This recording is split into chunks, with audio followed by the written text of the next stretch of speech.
Angle des rues François Arago et Madame Paillé à Cayenne, l'EPNAC ou Établissement public national Antoine Koenigswarter.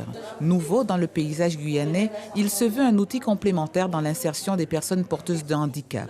L'organisme, mi-privé, mi-public, dépend du ministère de la Santé et propose un dispositif qui vise à l'inclusion de ce public dans un parcours fluide.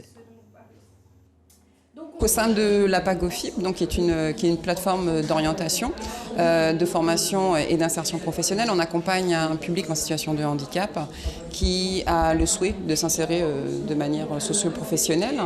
Et on les accompagne avec cette équipe pluridisciplinaire, donc qui est constituée d'une infirmière, d'un neuropsychologue, d'une ergothérapeute et d'une formatrice. Et on travaille beaucoup aussi avec les partenaires extérieurs, parce que l'idée, bien évidemment, c'est qu'on parle d'inclusion. Et parmi les partenaires conviés toute la journée à la présentation de l'établissement, les institutions, les employeurs qui perçoivent le plus d'une telle structure sur le territoire. Déjà, on pourrait instaurer un partenariat et pour mieux accompagner les salariés dans le cadre de la prévention de la désinsertion professionnelle, le retour à l'emploi ou le maintien dans l'emploi. Le processus de recrutement est basé essentiellement sur les compétences. Qu'on soit ou pas en situation de handicap, ce qu'on valorise d'abord, c'est la personne dans l'emploi.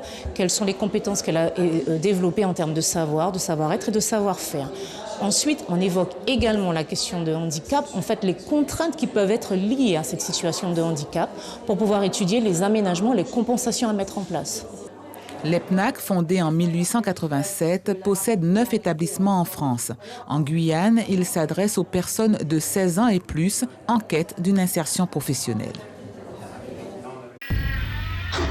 Suivez l'info sur Guyana Première, télé, radio et Internet.